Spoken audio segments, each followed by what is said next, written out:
It's just like fried dough, right? It With is like fried sugar. dough. It's like a little pillow you have to bite. It looks super healthy. Definitely no. I don't know when was my last beignet.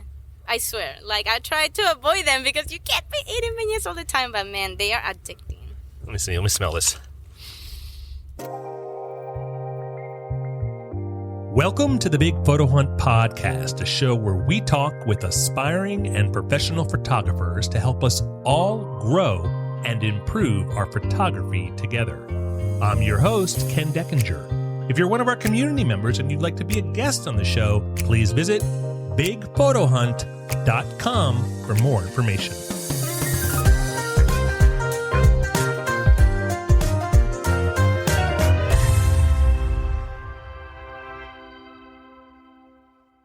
You can probably tell already that today's show is a bit different than what I normally do here. I'm not in the studio. I'm live. Well, I'm not live, but I'm on location in New Orleans, Louisiana. It's a first for me to do an episode this way, but I really wanted to bring you with me to share this city and photography in it. For those of you familiar with New Orleans, you know that this is a town about as colorful, cultural, and creative as they come. Far beyond its famous Mardi Gras celebration, the French Quarter, and its world-renowned Jazz Fest, it's a city that celebrates you being you in a truly one-of-a-kind and festive style. And to share all this with you, my guest today is New Orleans-based photographer Coni Gajardo. Welcome to the Big Photo Hunt. Hi, thank you so much for having me. Absolutely. I should actually say thank you for welcoming me to New Orleans. And for our listeners, right now we're sitting on the bank of the Mississippi River across from Jackson Square and next to the world-famous Café Du Monde. I have a sneaky surprise for you, Coni. I got here a little early and was able to get in line at Café Du Monde. Wow, no way, thank you. Yeah, and I got some beignets to go. I'm going to wait, though, till we get into the show. Yes. Then I think we really need to open this bag and eat them. I purposely waited for you before eating one, which has actually been the second hardest thing I've ever done in my life. But I wanted to try one with an expert, or at least a local. So let's get into New Orleans, being a photographer here, and Café Du Monde's beignets. But first, let's introduce you, Coni Gajardo, to our audience. Oh, actually, wait. Before we start, can you tell everyone what a beignet is for those of our listeners that don't know? Yeah, so the beignet, it's basically like this fried pastry.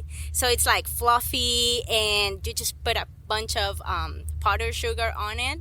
I saw there was like crazy powdered sugar. These people were eating it outside in the little patio, and powdered sugar was just blowing everywhere. Yes, actually, maybe try to like keep your pants away from them, because especially if you have black pants, because you're gonna be covered in powdered sugar.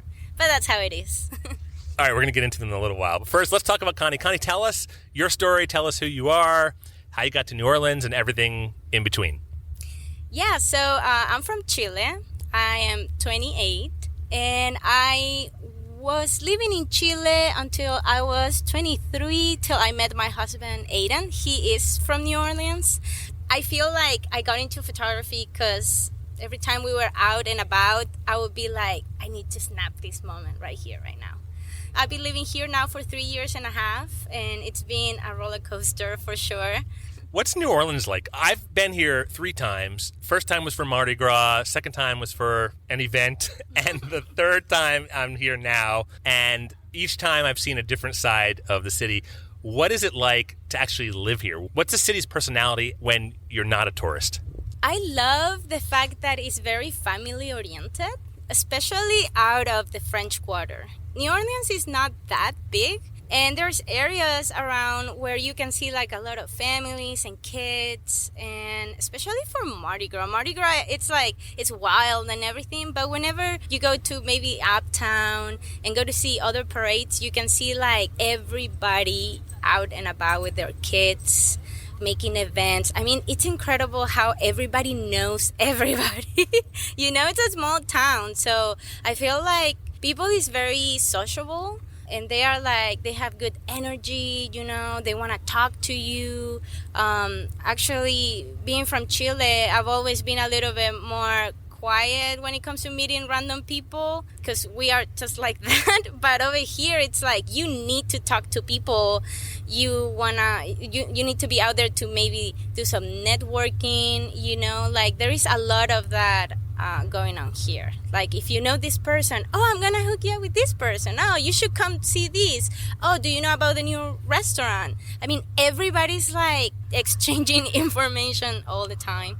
So yeah, and more than anything, the fact that everybody likes to be creative and dressed up. Everybody has costumes, wigs. They like to go to festivals, a lot of live music. So I feel like it's just like a very fun city. I was going to ask you about that if that part of what we see of New Orleans actually exists for the locals, for the everyday life here. People are actually festive and dressing up. That's not just something that tourists see online. No. I mean, the French Quarter is like where everybody, it's like, well, tourists, right? Like, for example, I have been in houses where people have a room dedicated for their costumes and wigs, I mean, they just love it. They spend the whole year figuring what's their next costume for Mardi Gras, because there is like a parade where like a lot of locals go, which is the day of Mardi Gras, and oh my gosh, I mean, it's incredible the type of costumes that they come out with. I am a little behind about that. I'm not really good at like making costumes and stuff like that, but being a photographer, I just love to get out there and snap photos for them because it's unique. How does the culture and the creativity and the music and the costumes influence your photography or anyone's photography here? Because I have noticed there's just so much color, both literal color and color. Like, this is not a boring place. I've been here, I got here this morning, and, I've been here, 6-7 hours. I need to go to bed. There is so much going on here. How does that influence your photography? Or how does that inspire you?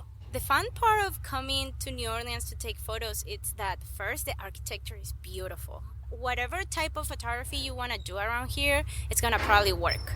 Meaning engagement, meaning wedding. I mean, that's why wedding photography is so big here, because the location, it's beautiful. I mean, not only a venue, it's like the whole place. And people love second lines, Everybody gets happy with the white tissue and the music. It's just like whenever there's like something going on when it comes to like color and all of that, everybody kind of like joins. I mean, I've seen people, if you're in the French Quarter, and you see somebody with a costume, it's like, can I take you a picture? And then they start posing for you, and they love it. That's the thing. It's just everybody's like down to just be funny. I had people posing for me today. For real? Yeah, I've got pictures of people. They saw me with a camera, and they're like making gestures and posing, and and then I noticed I was crossing Canal Street, and there was a streetcar coming, and there was a guy, and he was like, hey, if you go over to that pole over there, you'll get a better shot. And I was like, okay. And I went over there, and he was right. And there was another photographer right there at that pole also doing that, taking that shot. Yeah. So it was pretty cool. Do you find yourself ever getting tired of all that stuff to shoot? Do you look for something different? For me, taking photos around New Orleans, it's more of like getting out of my box, because I usually do like more nature photography and landscape and travel, so I don't do a lot of city. So actually it's a challenge for me. I feel like I need to think better about the shots I want to get, because like I said, there is so many photographers out here that you start comparing yourself with others, and there is some really good photographers, like especially of the architecture.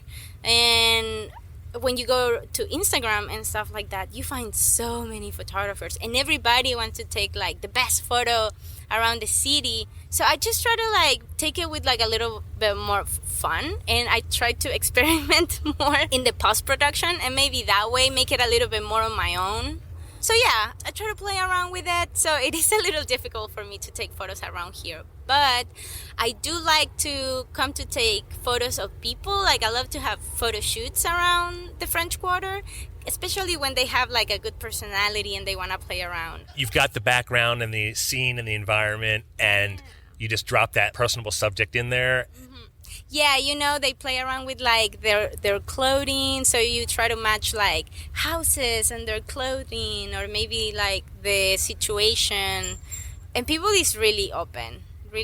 So that's pretty fun. What other parts of the city or other things should a photographer that's coming into town for a couple of days be looking for? Or where can they go? What else should they see? For me, I always recommend going uptown because it's a lot more like local. There's the Garden District, which is where you can find huge historical houses. Those are beautiful, especially for holidays. Like, I had a lot of fun for Halloween because people love to decorate their houses, and they do a great job here. I love the park, Audubon Park, City Park. That's like the place for me, at least, where I can find more like different birds and stuff like that. But definitely the uptown area for me. It's like my favorite part of town. It's just like much quieter, and there's little shops and restaurants. French Quarter for me is just very busy, and there's a lot of people partying. So we come here, but for more like local events. Yeah, I noticed that today. There was like a daiquiri stand on every corner. They're just like pumping out like banana daiquiris, pina colada daiquiris, pina banana daiquiris, everything. And then like people are walking down the streets. I mean, it's like 11 a.m. and people are walking down the streets with daiquiris. That was very interesting to photograph. But after a while, I was just like, okay, how many drunk people can I get carrying a daiquiri at 11 a.m. on a Tuesday? Yeah, it's crazy. It's crazy, especially when you come here and they just want to play with you. They want to be in your camera. So it's like, okay, I'll take a photo. What about, I've heard about the warehouse district. Is that something cool to see as a photographer? Yes, I actually love the warehouse district. It's pretty cool because it has like some buildings, and especially I've done also real estate photography, and to get in those and see how modern houses are, or like the brick walls and all of that, is actually pretty beautiful. I would say the warehouse district, yes, is definitely another part for me. That's one of my favorite ones. And the Bywater. The Bywater is so artistic, If you think that you see a lot of color here, Bywater is super cute too, because you find a lot of houses decorated and painted with different colors, and they are like tiny houses, So it's a super cute area to go also walk around. And what is it? Meringue or the Marigny. Marigny, yeah, not meringue. Yeah, okay. all of that area, Bywater and Marigny, all of that, it's super cute. It's a little more quieter, and uptown as well. French Quarter is gonna be like, when all of the parties. So. Yeah, I've had enough. I've done my French Quarter fill on this trip. Tomorrow I'm going uptown. Yes. And Marigny. Yes. Marigny. Okay, I'm going there on Sunday. And I'll go to the warehouse district and walk around and take some photos there before I head home. That's cool. Hey everyone, Ken from the future here. I took Coni's advice and went to the places she recommended. I loved Bywater. It almost feels a little bit like the Brooklyn of New Orleans. Super cool, hip, very creative. It's an art neighborhood, lots of cafes and restaurants, places to go. It was early in the morning when I was there, but I got some great shots and just loved it. Got dropped off in my Uber at a place called the Bywater Bakery and then walked from there. I went by Marinette afterwards. It's got more of a nightlife scene than Bywater. It looks a little bit more organic or local than the French Quarter does. I went to the warehouse district, and to be honest, that was my least favorite of all the locations. Maybe I was in the wrong place, but I thought I would see a lot of old warehouses, cool industrial buildings, perhaps some that were turned into cafes or event spaces or restaurants. I didn't find that. I just found a bunch of big buildings, so maybe I was in the wrong part of it. I don't know. But for me, it wasn't really my cup of tea. A lot of people love it, so maybe I was just in the wrong area. And of course, there's the French Quarter. You've got to go to the French Quarter if you're in New Orleans. I was there during the day and during the nighttime, and nighttime was far better. The people are just having fun. Everyone loves to pose for your camera. You're just able to get great, cool street shots, and there are a ton of subjects that are lit really well because of the light coming off the buildings and the signs. It's pretty sweet. Very, very cool to get colorful, high contrast images with that like dark nighttime color look. I'm colorblind, so for me, that's really, really great. And I definitely recommend spending time there with your camera and spending time in New Orleans. New Orleans feels to me like one of America's most foreign cities, but yet has one of America's most American tourist bases, that makes any sense. It just feels very different from any other city in the United States. Anyway, if you haven't yet, check out thebigphotohunt.com. We're up in beta, and we have people using it and upvoting photos. It's pretty cool. At least I think it is. Give it a shot if you haven't had a moment yet. And now, back to the show. All right, I want to talk about your wildlife photography because it's really cool. And I have questions for you about that.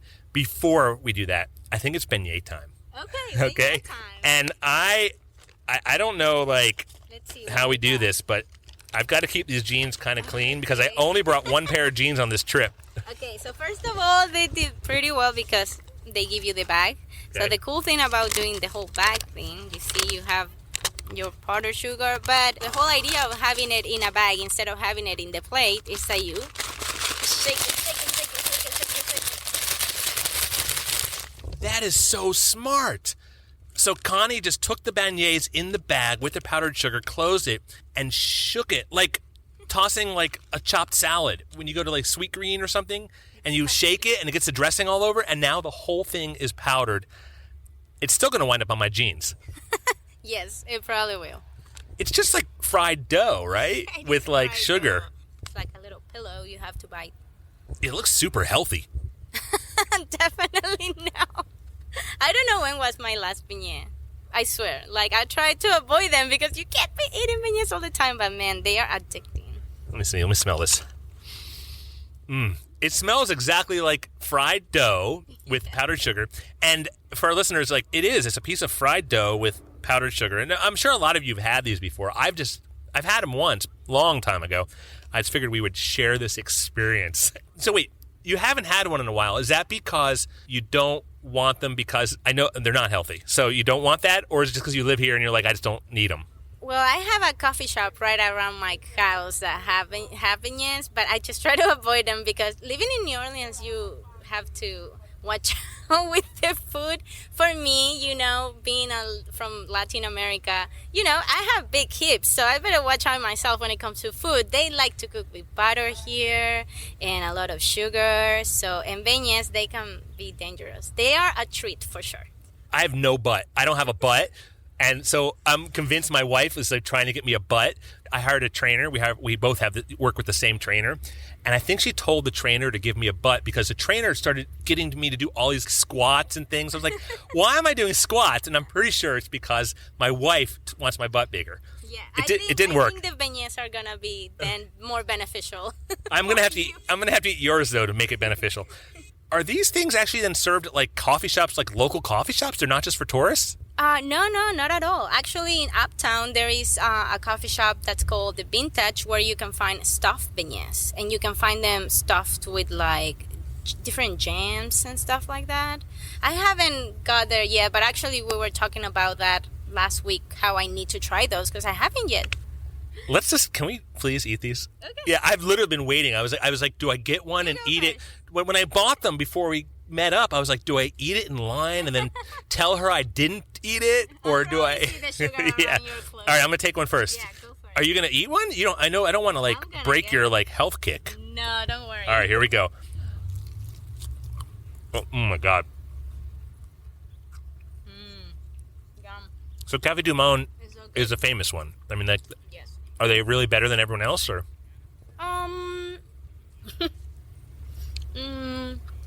They're pretty good. I like them. I think some other places might do them a little different, but I really like these ones. Yeah. Yeah, I like it too. They're delicious. If you're not gonna eat yours, I know you are, but I'm gonna eat it. I like yours. My God, these are good. This has got to be the grossest podcast to listen to ever. Oh my God, these are good. All right, so if we can, let's talk about wildlife photography. So I have a bunch of questions for you. Okay. Do you want to maybe start by telling everyone about your wildlife photography and that world for you? Okay. And I'm still eating here. Yeah, you continue eating while I talk. You see, you have. Yeah, for our listeners, Coni just put hers down, and I'm going to distract her, and I'm going to steal it.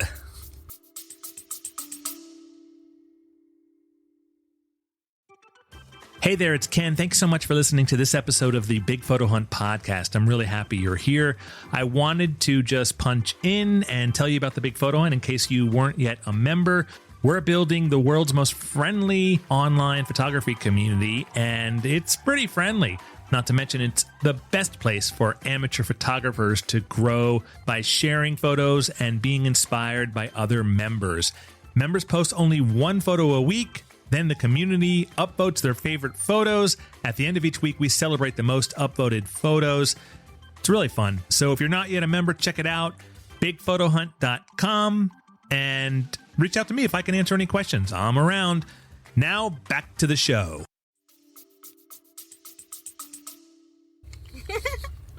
When I started doing photography, I actually got my first job as a in-house photographer at a little selfie museum.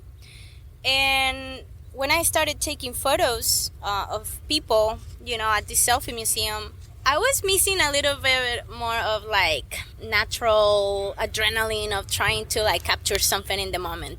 First, I went to college for tourism, and my brother also did, and he became certified bird watcher. So he got me really into bird watching. So when I got my first camera here, I would go to the park and try to take pictures of birds, which we have some really beautiful birds here, especially blue jays. I don't know if you've seen them yet, but keep an eye with those. So when I started taking photos of people at this museum, it was fine and everything, but I was missing that just wild situation where I wanted to take photos. And then in 2021, we went to Yellowstone for the first time. I was so amazed on how full of animals Yellowstone was. I mean, I couldn't believe how active it was. And we were there at the end of April, so there was still snow in the ground, and we were probably one of the unique people that were there. It was like in the big prism geyser, that one with the blue and all of those colors. It was like a family and me and Aiden. And we saw this coyote coming to us or walking around us, and I was like, oh my gosh, she's like taking photos like crazy. I just fell for it. So that's kind of like how it started. I already knew I loved landscape photography and nature photography, but when I started doing all of these photos to coyotes and bisons, and I saw a bald eagle first time in my life, I was just like on fire. I was like, I just want to continue doing it. So that's why one of my goals is to get a 200 to 600 millimeter so I can do more wildlife photography. How do you find the animals? I go up to New Hampshire, the mountains, or Maine, Vermont, and I'll bring a camera, and I've never seen an animal. And I'm talking like, I've been doing this since I was 8 years old, not with a camera, but like going up there. How do you find animals? I see your wildlife photos with animals, and I've seen other wildlife photographers, and they all have animals. And it's not only do they have animals, they've got animals staring right at the camera. It's like they're posing for you, like winking at you. How do you do that? Well, the thing is that I know I want to find them. So first of all, I make sure I have my telephoto lens in the camera. I kind of like take the decision. Okay, I just have to pick a lens. So since I want to do that, I think I try to be very patient. And also, like, depending on the weather, like if you go to the mountains and bears are probably going to be, in their sleepy time, they are not going to come out. And then maybe where they feed, like if you want to go see birds, I would definitely go somewhere with water. Quiet places, just quiet places. Not where it's too crowded because, animals get scared. But I've been very lucky. There was one time that we were in South Carolina at this golf, how do you call it? Like a marsh or something? It was like resort, but inside of a golf course. I don't know how you call those things. Sorry about that. But anyways, my husband and my father-in-law went to play golf, and I came with them not to play golf, just because I wanted to find some deer. And it happened that these two deer went running across the field, and I jumped out of the golf car, and I just grab my camera, turn it on, and I noticed that this little guy's like, look at me, and I'm like, I do this with my mouth, like, and he stops and look at me, click, and I'm like, taking photos, and I was like, oh my gosh. I usually thank them after taking them a good photo. I'm like, thank you, I love you. I need to show you a photo I took. It's not a real photo, but it's just I took it with my phone like years ago. My house where I live outside of Boston, and we have deer, and it's like in a wooded area. One day I was in my office, and I kid you not, I was sitting at my desk, my home office, and a deer walks up to my window. No. Yeah, literally. We're talking 4 inches from my window, turns his head, looks, and I look at it, and we're just looking at each other. And I was like, is this really happening? And I grab my iPhone, and I'm like, just to prove that it really happened, I'll find it and send it to you. It was like this moment, nothing like that's ever happened, but like he was like literally just walking along the side of my house, and it was just like, hello. I love that. In the future, I would love to live in a place where I can see deer constantly. I think they are so beautiful. We have animals near where I live, but I never see them at the right time to take a picture, because on the way to the airport to come here... You just need to pay more attention. Maybe I need to pay more. Maybe instead of coming to New Orleans and paying attention to beignets, I should be paying attention to nature. Exactly.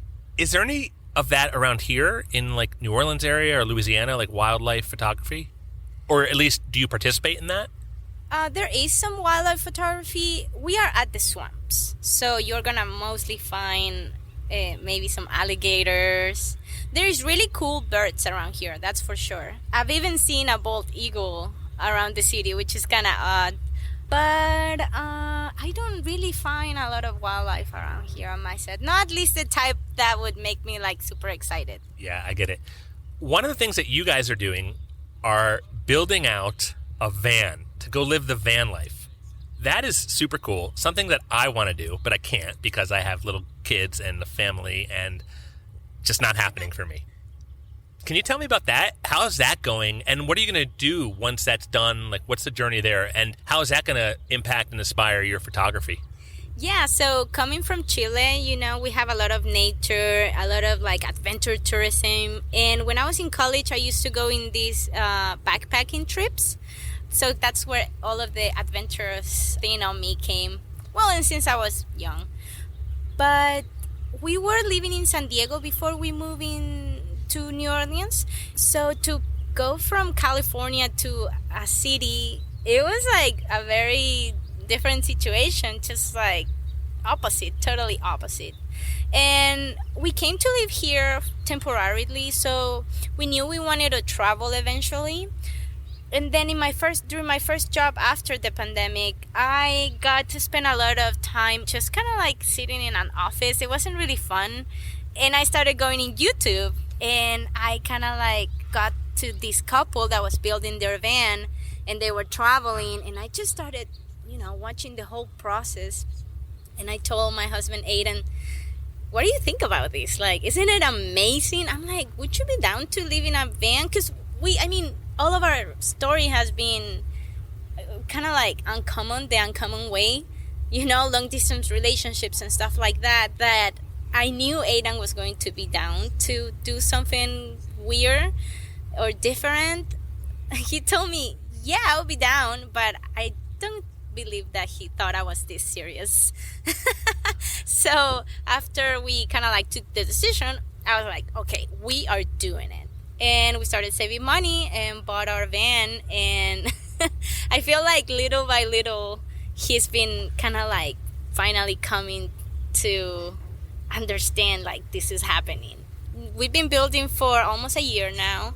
And it's been a process. I mean, it's been an adventure to learn so many new skills. You know, I never got a jigsaw and, you know, cut stuff. So we've been learning a lot about electricity, about plumbing, just, you know, just being handy. It's been pretty amazing. I love it. I saw the videos on YouTube, and your shower looks like a real shower. Yeah, it kind of does, right? It's insane. Thank you. that was a crazy process. I never thought I was going to be putting ceramic on a shower on a van. So it's good. I wish you lots of luck with that. And once you get on the road, I'll keep following, and I would just love to see where that takes you, especially with your photography. If we ever go to Boston, you know? If you ever come to Boston, two things. One is you're welcome to, well, you can stay at my house, but you can park in my driveway too if you want. Sweet. And the second thing is don't come in winter. Okay. We will. Yeah, I think Aidan really wants to avoid the snow. Being from South Florida, I don't even have words. It's just been, I've been there for a long time up north now, so I'm used to it. But it's a different experience, yeah. Yeah, it's different. The weather here, you know, the summer is pretty rough for me. So I definitely want to at least be out of the South during the summer. And one of the reasons why I do want to do van life, it's because I want to be able to expand my photography and go visit national parks, and go to places where, I don't know, where the fall is going to be beautiful. I mean, I dream about going to Vermont for the fall. I dream about going to Yosemite or Sequoia. I mean, any national park. I think that's going to be really cool to photograph. I don't know where my photography might go, but I just know I want to do it. You know, it's just like a passion. I think that is awesome. Is there anything I didn't ask you or anything you want to mention about New Orleans, photography, anything that maybe is on your mind that I just forgot to ask? Yeah, I mean, if you come to New Orleans, just make sure you bring some type of device because it's going to be a fun place to photograph. I would say more than anything, photograph the architecture, the events, live music around here. It's been amazing. Actually, I've been getting into concert photography in New Orleans. I feel like wildlife photography and concert photography, they kind of look alike when it comes to capture that moment where you're gonna have just that second to snap the photo or to take photos of people in their wild environment. So that's one of the things that I've really enjoyed being in New Orleans, doing concert photography for sure. I can imagine it's also like similar from like a technical standpoint because you got to have that shutter speed really high, right? Yes. So that like with the concert, the performer or the animal, you got to get that one quick second. Yes. Sometimes I've had my ISO too high and it ended up being, you know, crap. I have become an expert when it comes to the shutter speed, at least, because I need to be frozen, you know. It's definitely a challenge, especially depending on the venue, but it's pretty fun. Lightroom has this new feature that's an AI denoising feature. It actually works really well. I've had some really grainy images, and I clicked that, and I was like, wow, I'm awesome.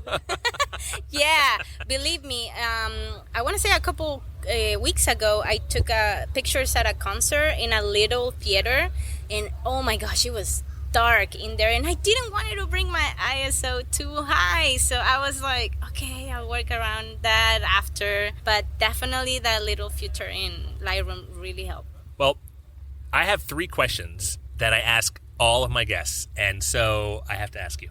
Okay. The first question is, and by the way, I think I know these answers, but I think I always know these answers, but I ask them anyway. First question is, what camera system do you use? Yeah, so I work with a Sony a7 III. I do video with that same camera. I have a 50mm 1.4.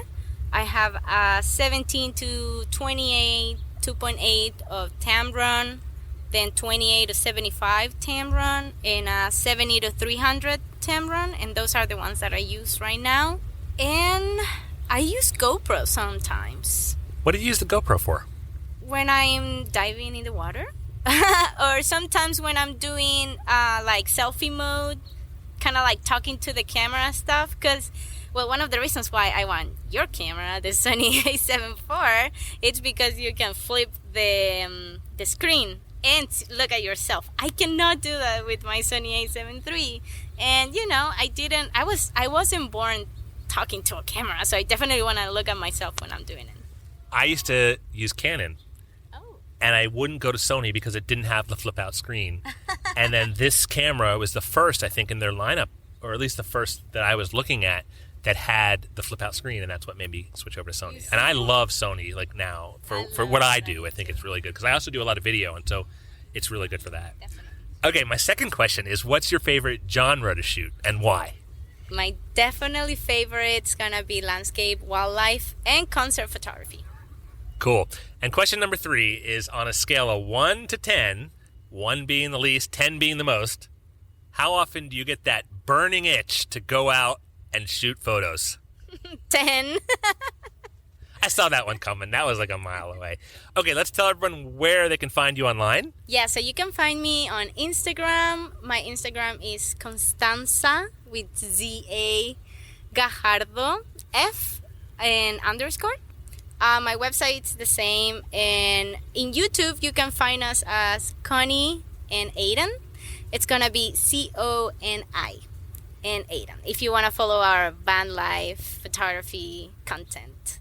I really can't thank you enough for taking the time and welcoming me to New Orleans and telling me where I should go and telling our audience where they should go if they come here. For sure.